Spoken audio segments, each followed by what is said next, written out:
Hi everyone, আমি অন্তরা চলে এলাম নতুন একটা ভিডিও নিয়ে। সবাই কেমন আছো? আশা করি সবাই ভালো আছো, আর আমিও মোটামুটি ভালোই আছি। তো শনিবার আমি একটু কম অ্যাক্টিভ ছিলাম বন্ধুরা, তাই সেভাবে তোমাদের সাথে ভিডিও শেয়ার করতে পারিনি। আর আজকের ভিডিওটা শেয়ার করছি রবিবার আমাদের বাড়ি অমাবস্যা পুজো, আর আমি ব্লগটা শুরু করছি তখন বাজে সকাল 9:30। তো সকাল সকাল রুটি তরকারি করার পরে কিন্তু আমি রান্নাবান্নার দিকে চলে এসেছি।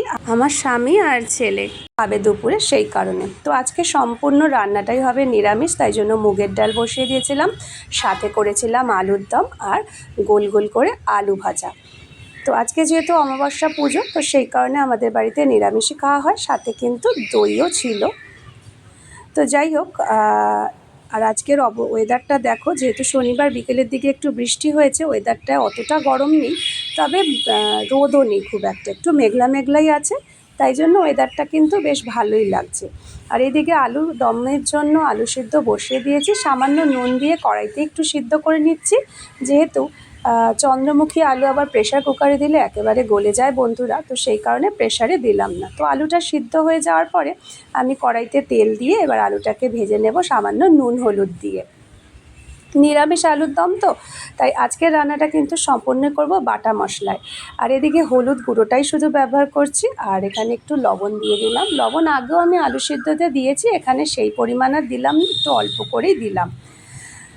তো বাটা মশলায় আমি নিয়ে নিয়েছি জিরে আর ধনে, আদা বাটা রয়েছে, তার সঙ্গে শুকনো লঙ্কাও বেটে নিয়েছি। আর এদিকে কিন্তু আলুর দমের মশলাটা ভালো করে কষিয়ে নিচ্ছি টমেটোর সাথে। আলুর দম যত কষানো হবে ততই খেতে কিন্তু দারুণ লাগবে, সেই কারণে আলুর দমটা কষিয়ে নিলাম ভালো করে। কষিয়ে কষিয়ে রান্না করে নিচ্ছি অল্প অল্প জল দিয়ে বারে বারে। তোমরা এইভাবে বাড়িতে আলুর দম তৈরি করো কি না আমাকে জানিও। নিরামিষ দিনে আলুর দম অনেক রকমভাবেই তৈরি করা যায়, আজকের আলুর দমটা আমি এভাবেই তৈরি করছি। আর এদিকে দেখো, আমার কিন্তু আলুর দম রেডি হয়ে গেছে। আর এখানে একটু ঘি গরম মশলা দিয়ে নামিয়ে নিয়েছি। বিকেলে চলে গিয়েছিলাম ছাদে, তো ছাদে গিয়ে দেখলাম ভোগ বাড়ার কাজ চলছে, তো সেই সময় তো মন্দিরে অ্যালাউ করবে না কাউকে, তো সেই কারণে তোমাদের সঙ্গে আমি মায়ের সাজটা কিন্তু শেয়ার করতে পারলাম না বন্ধুরা। তো কিছু করার নেই, ভোগ বাড়ার সময় কিন্তু অ্যালাউ করে না। যাই হোক, ভোগটা বাড়ছিলেন আমার এক বাড়িরই সদস্য। তো আর ভোগে সেদিনকার রান্না হয়েছিল কিন্তু পোলাও, আলুর দম, চাটনি, পায়েস, 5 রকম ভাজা, আর হয়েছিল কিন্তু বেগুনি সাথে করে। আর এই ছিল সেদিনকারের সম্পূর্ণ পুজোর সাজ সরঞ্জাম।